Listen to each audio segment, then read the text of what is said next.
What's up, everybody? This is Greg Birch with Delta Financial, and this is the Be the Difference podcast. This is the podcast that helps you with your business and your life with sales, leadership, mindset, marketing, everything under the sun as an entrepreneur.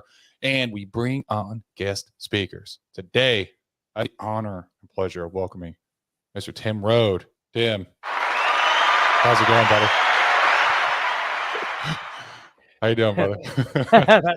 Love the sound effects. Hey, I'm doing great, Greg. Thanks for having me on, man. I really appreciate it. Well, I appreciate you taking the time to come and speak with me, man. Tim and I were actually introduced to each other by Eric Cabral, who you've seen in the previous podcast.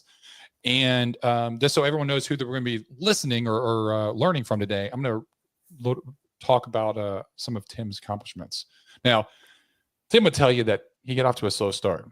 And after growing up in a rural town of Portola in Northern California and barely graduating high school, Tim found himself at the age of 25 working as a grocery store clerk with two young children that he had to provide for. Now, he eventually found his niche, or niche, as I like to say, selling real estate. And from 1986 to 2000, he sold over 2,500 homes. And then from 1997 to 2006, he invested in over 100 properties. Tim focused on saving money, keeping his expenses low, and playing solid financial defense, which allowed for him to basically retire. And he was financially free at the age of 40. Now, not wanting to play hike, bike, or ski all day, Tim went ahead and threw his energy into his true passion, which was helping people thrive and live their most fulfilling life. He founded the nonprofit One Life Fully Lived to help people of all ages. Hold on. Something just went away. There we go. One Life Fully Lived to help people of all ages gain the tools and skills they need to thrive, and also co-founded GoBundance, a high-level mastermind with David Osborne, Pat Hiban, and Mike McCarthy to help healthy, wealthy, and generous people lead epic lives. They also have a women's tribe now. And Tim has authored and co-authored numerous books such as Tribe of Millionaires and The Quitter's Manifesto, and has been featured on a variety of podcasts and media outlets. He now lives near his children in the High Sierras with his wife and dog. Tim, that is quite an accomplishment, brother. I love it. Thanks, Greg. Thanks. I really appreciate you having me on. It's funny because I hear all of that and I go, wow, this dude must be incredible. And, it's now I look back on my life. I'm 63. And I think as I said in the introduction, I got off to a rather slow start in life. And like many people in our world, I consider myself kind of like a gym rat. I'm not the most handsome, although not bad. And I'm not the smartest, but like many of your listeners, we get up every day and we freaking work it. And we do the best we can with what we've been blessed with. And I've kind of been very, very blessed as I've gone along to had a lot of fun in life. And I feel like maybe my best days are still to come. Yeah, so I'm sure they are. And in the studio, we also have your good friend, Mr. Pat Hiban. Hiban! Did I pronounce that? Is it pronounced correctly, Pat Hiban? No, it's Hiban. Like Hiban working on the railroad. So, Pat, tell us a little bit about yourself. I know I just mentioned that you and Tim had co-leveled the mastermind GoBundance. How did you guys get connected? The universe. So, basically, I went to a convention in downtown Chicago, met a friend of ours at that convention. And he was talking about Tim kind of in the third person. Tim wasn't there. He's back in his room or something. So he brought up his name. So his name was familiar. And he's like, you got to meet him. He'll be here later or something. And the next morning I was tying my shoes in the lobby, going for a run. And he walked by and I said, hey, are you Tim Rhode? Marshall mentioned you. And then he's like, yeah. And then we started talking and then we ended up running together. and we took like a 5-mile run together, and then we just kind of hit it off from there. That was that. So what I have the bio from Tim, but I'm going to let you just kind of speak it, Pat. For you, tell us a little bit about yourself so people know who you are. Wow, who is Pat Hiban? That's a great question, right? It's ever changing, but I am the father of 2 daughters who are in their 20s, married 29 years. I founded GoBundance along with Tim. Long, illustrious career in real estate sales and real estate investing. I also own Dapt Acquisitions along with Tim and 2 others, which has about 2,000 multifamily apartment doors. And wrote the book along with Tim, The Quitter's Manifesto: How to Leave the Job You Hate for the Work You Love. I love it. So this is actually a great, let's talk a lot about Quitter's Manifesto, because our audience is just about mostly people either that have just quit, they're doing the transition from W-2 to like a 1099 self-employed as an insurance salesman, or they're still trying to juggle. They're straddling the fence. They're trying to do both. And so it sounds to me like you guys are experts on like doing that transition. Talk about, your experience with actually writing that book and like what inspired it. We knew that a lot of people were quitting during the pandemic, and Tim quit, at an age of 40 or before. And Tim kind of inspired me as my mentor in quitting. And so I called him up one day with an idea. I said, we should write a book about this. And it could be like, you taught me how to do it. And then now together we can teach other people how to do it. And that's kind of when that was the birth of the book. And like literally I get a lot of manic ideas, and I usually write them down in my journal. Sometimes I share them, sometimes I don't. The majority of them don't go anywhere. But this one kind of sunk with Tim, and I really wasn't following up on it, and he was persistent about following up on it. Dude, we really need to do this. Dude, I really want to do this. So, and we did it. And Tim, you taught Pat how to do this. Give the readers or the listeners a little bit, like just a morsel of like, hey, here's the concept of what I was teaching, what I teach people to help give them the confidence to quit their 9-to-5. Sure. Well, one great thing about the book is it's not a motivational book. It's a very tactical book with like 10 different exercises to help anybody go from, thinking about quitting to actually making it happen. So, when Pat met me, I was basically tapping out, right in the process of quitting most things that were behind me and moving up to the mountains to start a whole new, quote, incarnation. Mm-hmm. So that's when Pat and I met, and it just set off a chain reaction of things that, looking back now, made all the difference in the world. So that's the best thing about the book in my mind, is it helps you go from thinking about it. We have a piece in the book, it's called the soul sucking audit, where many of your listeners find themselves, and where I found myself at 35 years old. When I got into real estate about 26, it was so fun. I woke up every day and cranked the song Welcome to the Jungle and couldn't wait to get to the office. And it was like, let me at them. And by the time I was 35, that career had started to oxidize.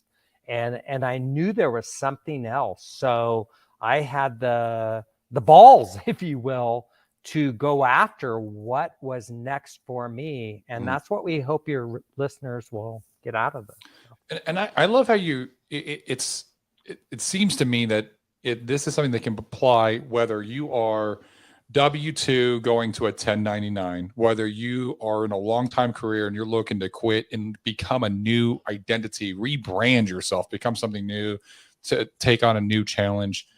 So it works in, it sounds like it works in multiple different avenues or different venues, depending upon the perspective of the person when they're reading it. Is that accurate? Yeah, actually, in the book, The Quitter's Manifesto, we have 7 quote quitters like you, and whether they're W-2, there were some teachers and people who were, getting a normal quote normal paycheck versus entrepreneurs. So we tried to have people from all walks of life, so different people could relate to the book. So, no, I love that. I love that. How long did it take you guys to write that book? Pat, it didn't. This was a pretty fast project for us. I mean, we knew we didn't want to miss the boat as far as this quitting frenzy that was going on. So it was important for us to write it quickly. Everything we do, we did. Tim and I have written other books before, and we do with a book writer, a ghost writer, kind of. So we got him involved right from day one, and we kind of mapped it out, and we were really lucky in that there's a guy in GoBundance. His name is Nick Johnson, and Nick runs something we call a micro tribe, and a micro tribe is just like a small tribe. We have about 30 of them. There's a Bitcoin micro tribe. There's a hunting micro tribe. There's a multifamily investing micro tribe. There's a father micro tribe, and there's a micro tribe called Leaving My W-2 micro tribe, and there's like 40 people in it, and Nick leads it, and Nick interviews someone who's left their W-2 every other week. He's interviewing another person, and he recorded them all. And so we started talking to Nick, and we were like, "Hey, Nick, can we have those recordings?" And he's like, "Sure."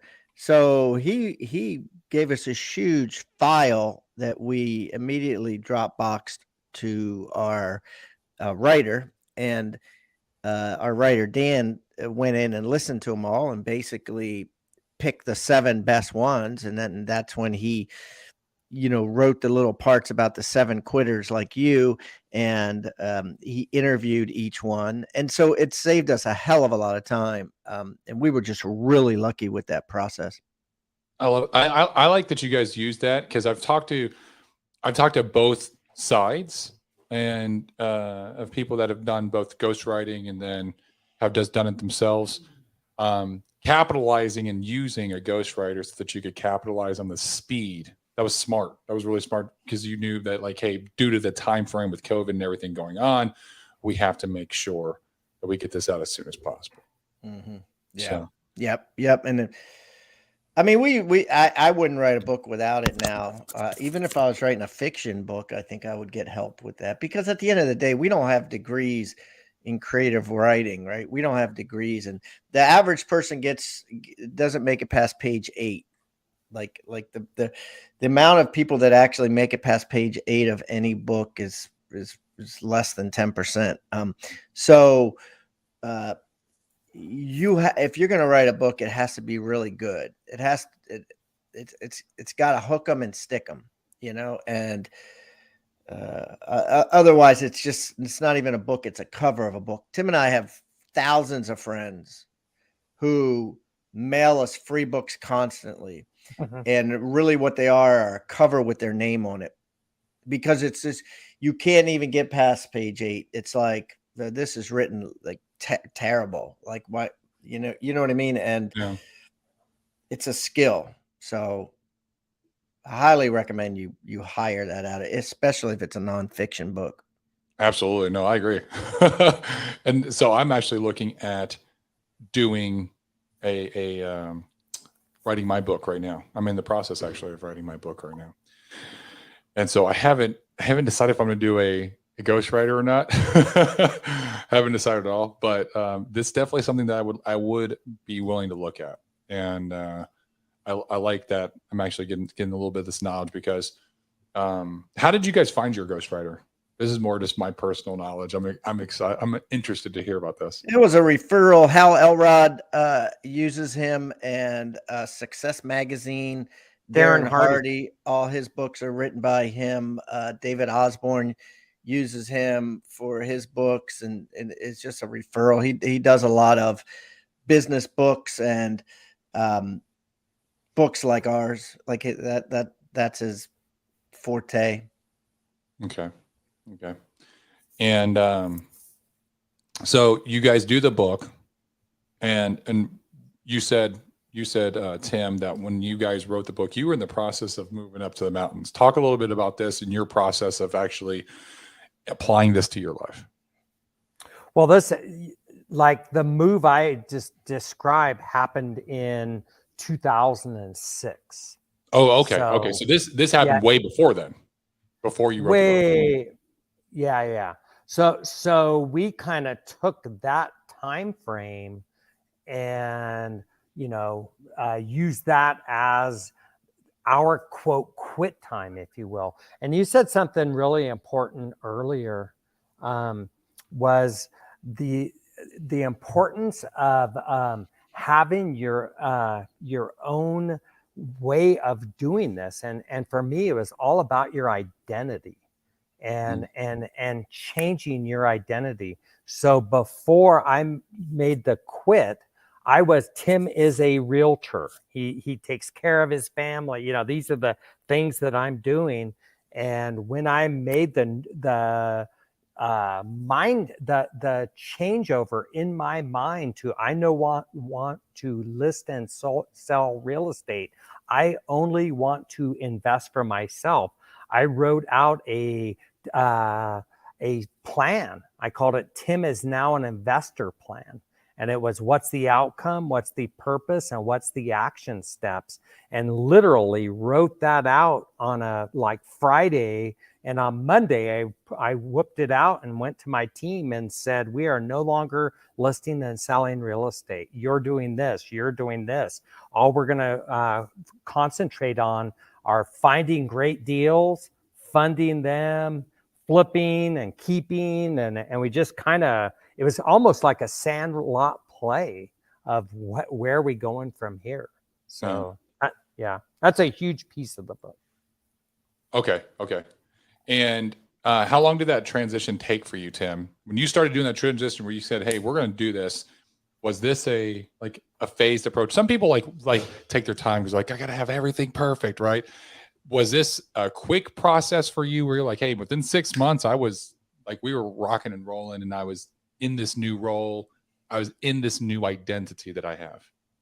Yeah, actually, it was from 35 to 39, I mulled this over, if you will. And I did a lot of things in the book. I got my quit team in order. I got my finances in order. And then I should have done it the way you're describing. I should have been everything all lined up, but I didn't. I didn't have any money behind me. I didn't really have a plan except the plan I wrote. And on Friday, I decided I was going to do it. And on Monday, I started on the new direction. So knowing what I know now and having the book for people to read and follow, I do it way differently. So you were the test bed then. So everyone's going to be learning from your mistakes that you made. I love that. That's good though. That's good though. Yeah. I was that's why they pay for that. Crash test dummy, I guess. So yeah. And one cool thing in the book that we have is it's almost like a trapeze artist that's going off a series of trapezes and letting go. And if you think about it, that's what I did and what Pat did is we have the courage. We got on that trapeze and you, as any person who's been to the circus, you got to fly through the air and let go of the trapeze and have faith that you're going to catch it on the other end. And and that's the part that's so scary for people. You know what I mean? Is that letting go. Yeah. So. That's, and I want to, let's dev this out a little bit, just kind of dig into that, because I think that's what keeps most entrepreneurs or most people from becoming entrepreneurs. or holds them back while they're an entrepreneur so that they can achieve the success that they're looking to achieve in order to go to the next level, become the new identity, et cetera, et cetera. And so what do you feel is within you, and Pat, you can jump into, that helps you to like make that decision, like have that faith? Hey, Pat, this is the safety net. You know what I mean? That's Yeah. So your question is interesting. I think I'll answer it two ways. The first way I'll answer it is like from a personal perspective of how do you have faith and believe in yourself, and then I'll answer it from how is it probably for most people. I think for Tim and I, and someone else actually brought this up, I think for Tim and I,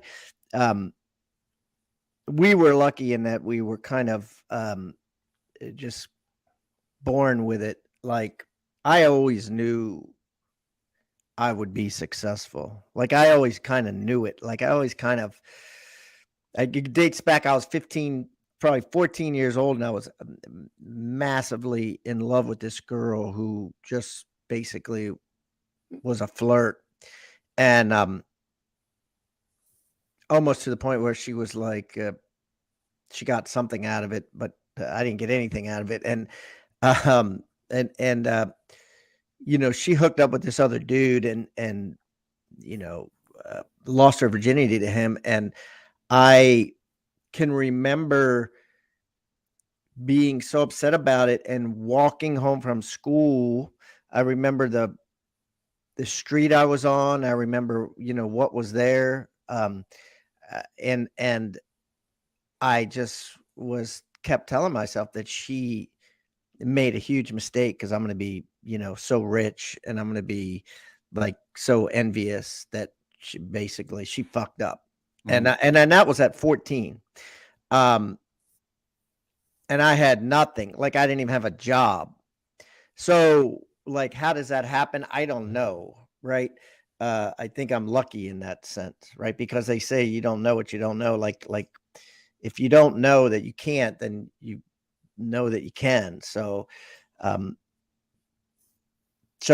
lucky. So that's my first answer to the question. But I don't think that everybody's like that. And the fact that most people are in a W-2 or in a job that they hate, they may have a sense of that in them, but they're still scared. I was never really scared. I was always kind of like happy-go-lucky, like we'll see what happens. I'll figure it out. Tim said something yesterday about that. Like, what was that quote you said, Tim? How you figure out the markets, or how you figure out if things go wrong. With GoBundance, you brought it up in conversation yesterday, but I think both of us are like that.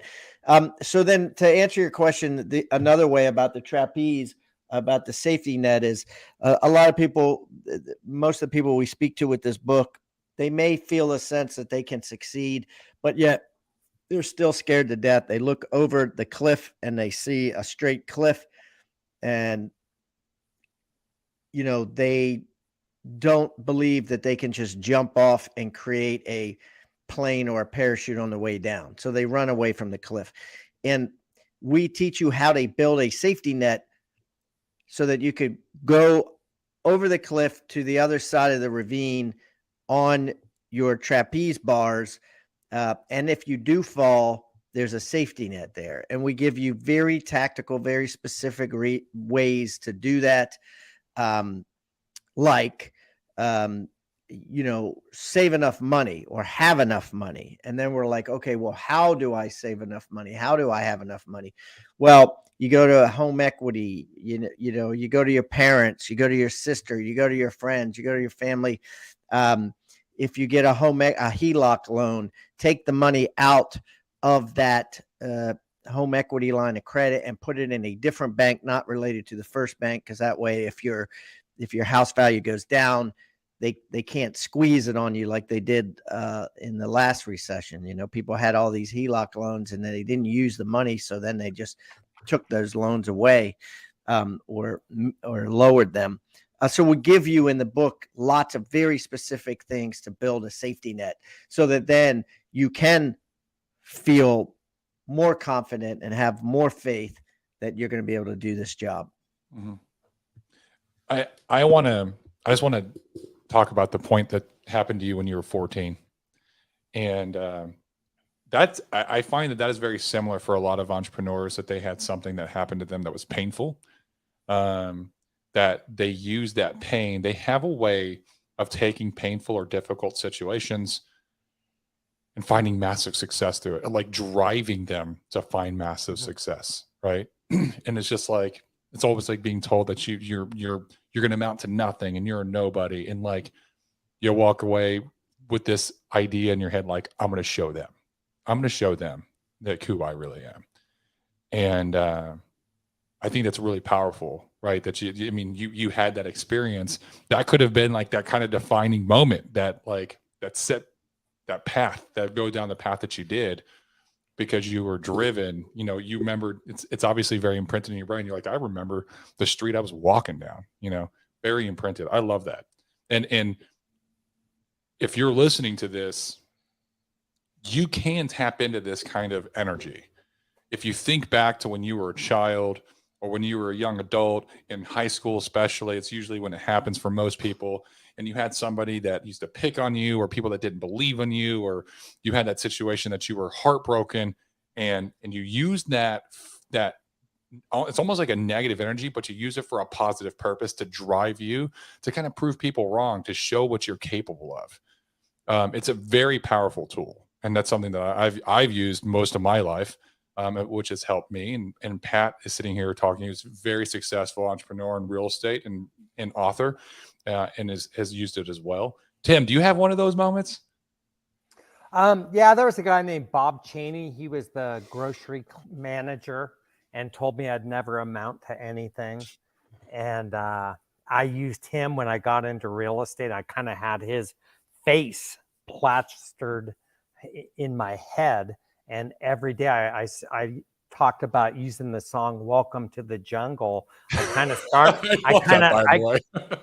And I'm talking cranked, and I thought about Bob Cheney every freaking morning. So, and I also had something along those lines that was a little different. I hadn't heard that story before, Patty. That's a great story. But mine was, I wouldn't buy a lottery ticket when I was a grocery clerk and had absolutely no money. And a lot of the other baggers and I was a shelf stalker. Everybody would put in to buy lottery tickets, and I wouldn't do it. And it was like, why would I do that? I know I'm going to be ultra rich someday. I have no idea how. I just know I will. And if I buy a lottery ticket, that's going to take it away, and it'd just be handed to me. I don't want that. I want to freaking earn it. Yeah. So that's kind of funny, because I've had the same conversation in my head, like with buying lottery tickets. Like, I think, oh yeah, it would be great to win the lottery. And then, like right now, it wouldn't matter. Like right now, I take it, I figure it out, because I already have money. But before I had money, I'd be like, no, I don't want it. No, I don't want it, because then, then I got it the easy way. It's like I wanted to do it. I wanted to be my own man. I wanted to do it on my own. I feel sorry for trust fund kids or people like that don't get the opportunity to get into the trenches and earn and make it for themselves. It's kind of like soul sucking, right? It rips their soul, right? It's to a degree, I think it rips their soul. For some people, if they're born an entrepreneur, now if they're born if they're born a school teacher and they want to be a school teacher, and then they get $1 million and they continue to be a school teacher, I don't know if it changes them that much. But I think if they're born a an entrepreneur or a business person, and you know, they're highly bright in that arena, it's just a shame to see it taken away from them, you know, by getting inheritance so fast at a young age. What's the percent? It's like 70 or 75% of people that win the lottery, win the Powerball lottery. Like it's like 75% of them that they blow it all within less than 10 years.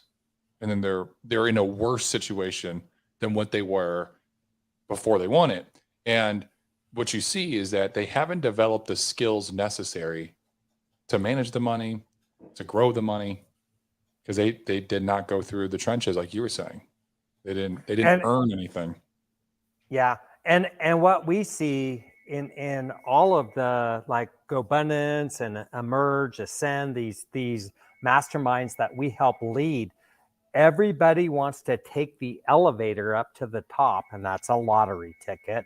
Mm-hmm. Unfortunately, you need to climb the stairs, and that's just rolling up your sleeves and being in the trenches and figuring stuff out and having sleepless nights when you can't make payroll and stuff like that. This is all part of learning and part of growing. Yeah, and it's harder and harder to get that message through, it seems, these days. It just seems like these days, you know, with Shark Tank and Marcus Lemonis and you know, all these TV shows where ingenuity is abundant, right? Everybody's got this idea and they're going to make millions, or Instagram, right? Where they follow people with all this money and they're like, I'm 24 and, you know, I made $10 million already and it was easy and you can do it too, but it's all bullshit. Like you'll never be able to do that like they did it. They got lucky. Like maybe 1 in a million is going to be able to follow whatever the hell this 24-year-old did to make $10 million. But they see that and they're like, I can do it too. But, you know, they don't realize that the majority of the people with $10 million busted their ass for 30 years before they got it. You know, like they don't follow anybody on Instagram that's like, damn, you know, I'm going to my doctor, my chiropractor because my back hurts so bad because I busted my ass for 30 years, you know, and you know what I mean? And lost all my hair because I'm stressed out and whatever, you know what I mean? Like, you know, been a series of 5 different shrinks because I'm so screwed up because I got my head kicked in so much from these bad business deals. That guy's not on Instagram. Yeah, absolutely. No, you're right. and I think ultimately this is something that applies to all entrepreneurs. Anyone that's looking to be self-employed, or especially with most of the audience that I have, you have to take the stairs. There's no easy way. You have to do the work. It's just like Tim was saying. If you're looking for the elevator, if you're looking for the escalator, if you're looking to make it easier, you're not going to find success that way. If you do, it's going to be temporary success that you don't know how to capture. You're not going to be able to capture that lightning in a bottle because you don't have the skills to actually hold the bottle yet, right? You have to actually do the work and understand how to maintain that success and maintain that momentum over time and continue to do it year after year after year after decade, so that eventually you're like Pat here and you're 30 years in and you got millions. You might be a little stressed out, but you know you have all the skills necessary that got you to that place, that got you through and helped you to get the success, whatever level of success that you're looking for. Doesn't matter what. Doesn't matter if you're like, hey, I just want to be able to get 6 figures every year, live comfortably so I have to spend time with my family, or hey, I want to be a 7, 8, 9 figure earner. Like I want to be the best of the best, right? It just depends on you, but everybody can do it as long as you're doing the work. And I think that's the recurring theme that we're talking about. So, Tim, Pat, what would you say is the number one out of all your years of doing investments and running GoBundance now together in your years as being an entrepreneur? What's the number one skill or piece of advice that you would give a brand new entrepreneur that's either starting their journey, starting the staircase, a little bit fresh, green behind the ears? I have a few. One, we were talking about how you gotta take the stairs and do everything yourself. I agree with that, but to anybody listening to this podcast, you're listening, you're getting a hack right now, or hopefully a lot of hacks. So I barely graduated high school. I never went to college, but I figure I spent somewhere between, I wish I would have kept count, but somewhere between $250,000 and $1 million on my continuing education. I wouldn't, if I didn't meet Pat Hiban at a conference that cost $3,000, that's led to multi-million dollars. Okay. So I will say that, yes, you got to take the stairs, but you got to continue your education as you go. Whatever it is that you're most interested in is getting into that. And along those lines, don't try to roll 3 wheelbarrows up a hill. It's hard enough to roll one. So Focus whatever. Yeah. And then I got one more, and Pat knows what I'm going to say. To me, that look at him laugh. The answer to everything is get the goods in the woods. And what I mean by that is, yes, you're busy. You're on the hamster wheel. You're doing all the things that you have to do, your career, your family, all the energy you need. But answers lie in nature. And to me, it's getting off that merry-go-round and getting out of your everyday life. And for me, it's hiking up a hill or skiing, just doing things that take you away from your everyday world and have you do fun, exploratory things that are outside your normal realm, that you can come back and be so excited. So you hit the ground Monday and say, let me at them. So yes, get the goods in the woods. That's my answer. Actually, now that you're saying that, I find that because I do a lot of hiking too. I don't have as much woods here, but I do hiking, and we have trails and stuff. I'm outside Dallas, Texas. I'm in Forney, Texas, kind of the country part. And now I do a lot of hiking. I go outside every single day, and I find when I'm at peace and during my walk, that I get way more ideas. Like my brain, it's almost like my subconscious just kind of like works through things a lot better. Absolutely. Yeah. And you get your heart rate elevated, and you're out in nature, and you're seeing nature in action, and you're realizing I'm part of nature. And there's something to be said for that you can take all this energy and these new ideas, write them down, bring a pen, bring a tape recorder, and then come back and act on them. It's to me one of the keys to life. So love it. Pat, how about you? What would you recommend? I think it's incredibly important to have multiple mentors, to be a mentee, to be a good mentee and not a bad mentee. And by being a good mentee is where you actually pay attention to what the mentor is telling you. You write it down, you act on it, and then you go back to the mentor and say, I did what you told me to do. What now? And I think that process is not taken seriously by people, and I think it affects their growth, and it affects their business and their money and everything, because they go in another way. They don't go in a straight line. They go in a crooked line, where the mentor told them, if they'd have just done what he told them or she told them, the line would have been a lot straighter. And I think I've always been good at that. I've always been, sit in a corner and do what you're told. If I'm paying money for a seminar and the guy doing the seminars tells me to do something, I'm going to do it. If I pay money for a book and I'm trying to learn about how to have a better marriage, and what's the sense of reading it if I'm not going to take action on some of the things that the mentor or the author of the book tells me? So I think that's a critical piece of the puzzle. It makes it so much harder to win in life if you don't kind of gravitate and have an adoring sort of relationship with as many mentors as you can.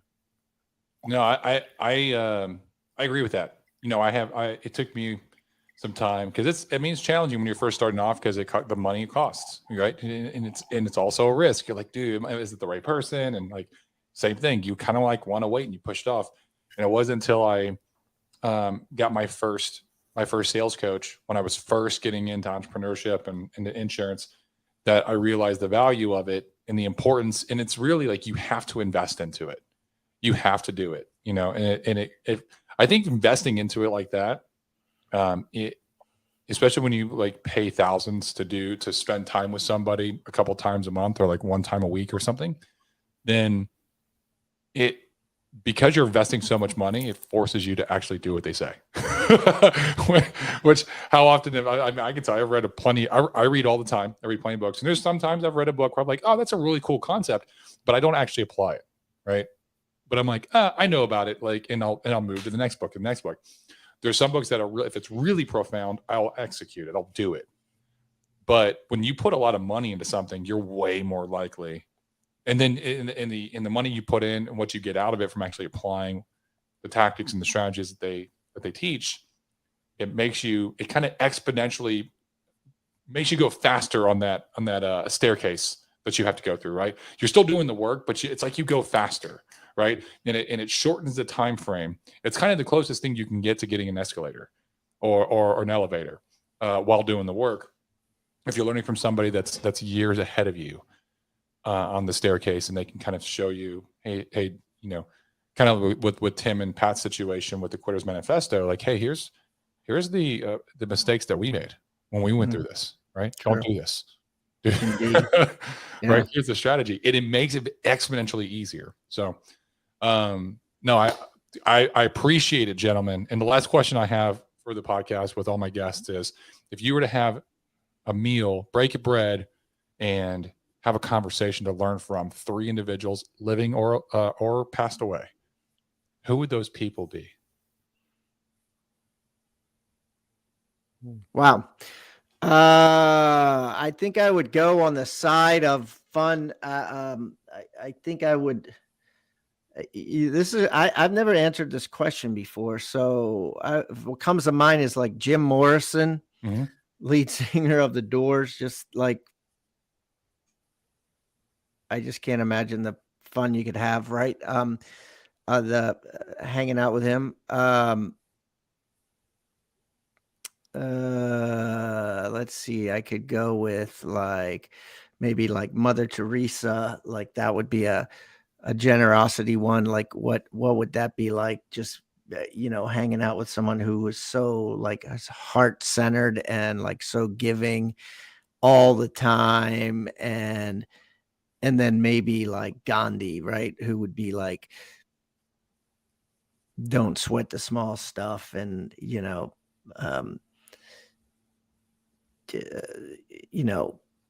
the gravity of the battle is lost on the peaceful. Yeah. Just like soak up some of that peace, know. So there's quite 3 randoms, but that's how I'm going to answer. I like it. Tim, how about you? I'll use 3 randoms also. I'd say Tom Petty. I loved his music. Robin Williams. I loved his acting. That's a good one. Robin Williams is a good one. Wow. And Jim Rohn, who was my all-time favorite mentor. So those 3. Yeah. You know what's funny is I've been doing this for a while, and I haven't got anyone repeated yet. Wow. No one's repeated yet, so that's good. I like Jim Rohn too. He'd be super interesting. I actually got to see him. Yeah, I got to see him live at an event. So, wow, that's awesome. Yeah. That was awesome. Great. Yeah. Well, Tim, Pat, gentlemen, thank you so much for coming on the podcast. I truly appreciate you guys taking your time and sharing with everybody. If anyone wanted to reach out to find more about GoBundance, where would they go to learn more about it? And where can they find your book, The Quitters Manifesto? Go to GoBundance.com. That's the easiest way. We have an application on there. It is an application. You have to qualify. But we have surpassed 800 members. So obviously, it's not too hard. So we encourage you to do it. So please go to GoAbundance.com. And then the easiest way to find a book, there's a million ways, obviously, but it's QuittersManifestoBook.com. If you go to QuittersManifestoBook.com, you can get the book on a various different websites. You can send you reach out to me and Tim. You could,